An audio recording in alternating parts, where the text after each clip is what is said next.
Okay, so this evening I'm going to try something I haven't done before. Actually, a couple things I haven't done before.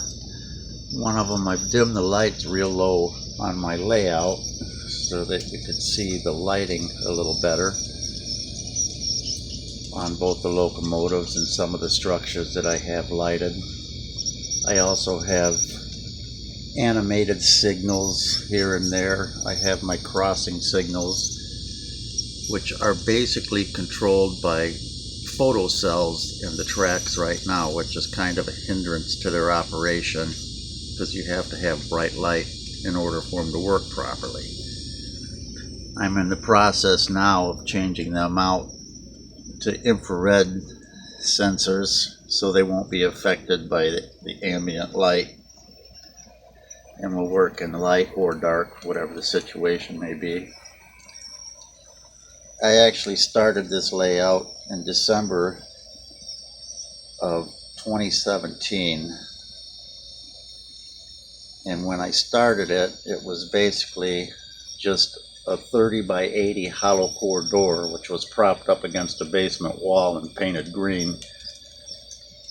And I had a bunch of Cotto track. Basically started laying it out on it and came up with a little design that I thought was kind of unique. And got the basic track down. Then I did the scenery and this and that. One thing I strived for was to get different levels so everything was not flat. And using the hollow core door worked out pretty good because due to the fact that it's hollow, I could actually cut through the veneer on one side of it, which allowed me to drop 1 3/8 inches down into the door. And in end scale, that's equivalent of about 20 feet. So by doing that, I could get some pretty decent elevations for my creek beds, for the low-lying areas around the tracks and whatnot. Most of the structures are plastic, throw-together type buildings that I picked up. A few woodland scenics lighted buildings. A couple of them are scratch built that have basically been floating around for years and years. Started my first layout in like '79 when my children were very young. And this would actually be about my 4th layout that I've done.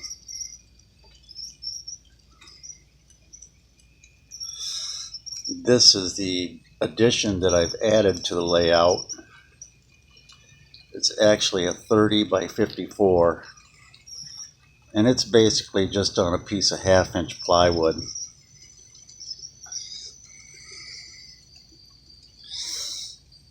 The entire layout is supported by a metal frame from underneath that used to be a desk that I just took apart and used just the framework and the legs. Worked out good because they're adjustable legs, so I can change the height to whatever I want it to be. The mountain and raised areas are basically done with aluminum screen on a wire base and then just covered with plaster cloth. And then I used Woodland Scenics plaster molds, positioned them throughout, and then dyed them with the Woodland Scenics dyes. They turned out very well, I believe. I have a few small creatures here and there on the layout. If you look closely, you can find some of them. Here I've got a deranged buck chasing a hunter up the hill.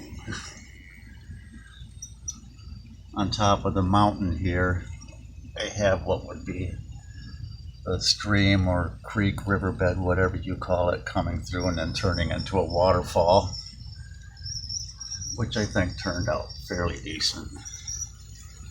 The water effects are done with just a 2-part epoxy, and then I added dyes and used Woodland Scenics water effects on the top for waves and ripples. May have gotten a little bit carried away with the water effects because I kind of splashed them around here and there, no pun intended. Here I have a little area pond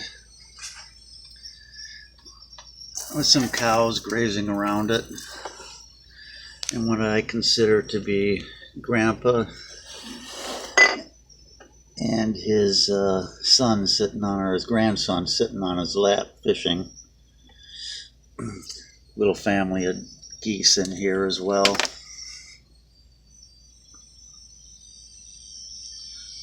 I use the Digitrax Zephyr for my control. All of my locals are DCC. A lot of them have sound, including the ones that are on the layout now. 3 of the locomotives on the layout now that are running are scale trains, and one of the BNSF is a Kato. This area here is actually my what I'm going to turn into my little museum / excursion area. I have my downtown area. I have a little picnic pavilion back here, and across the road over here I've got some little parking area for the lake, and of course there's a busload of fly fishers over on the other side. Everybody ganging up on the banks for a little fly fishing. And then at this area over here, I'm going to have a little fuel area. Haven't really done much with this yet. I'm trying to lay down some bases to the road that's not really glued down or anything yet. A little feed supply here. I have the, I guess it would be a flour mill, lumber yard, and then the Walthers Medusa cement plant here. I put lighting inside of some of these buildings, and I've also used fiber optics above some of the openings and doors on it to give it the illusion that they have little lamps over the doors. That turned out pretty decent. And there's a spaghetti work of wiring underneath it. All of my lights, power supplies for the lights, all of my switch cats.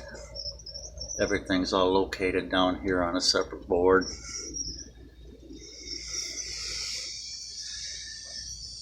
I have a sound system on it that was taken out of a sound bar. It actually has a what is that? It's Wi-Fi built into it so that I can run programs on my cell phone or whatnot and actually pipe it right through the layout. I use a app called Railroad Companion a lot of the times to get the clacking from the tracks, various locomotives and sounds. Works out pretty good. I use the speakers from the sound bar underneath so they're somewhat amplified. If I crank it up, I can really shake the foundation down here, so make it sound like a real train. But anyhow, this is it. I'm Tim, and hopefully you like this. Like I said, it's first time narrating. After I see the way it turns out, I may not narrate another one, I don't know. But I wish all you railroaders good luck with your projects. Hope you subscribe to to mine, and I'll try and update as often as possible. Thank you.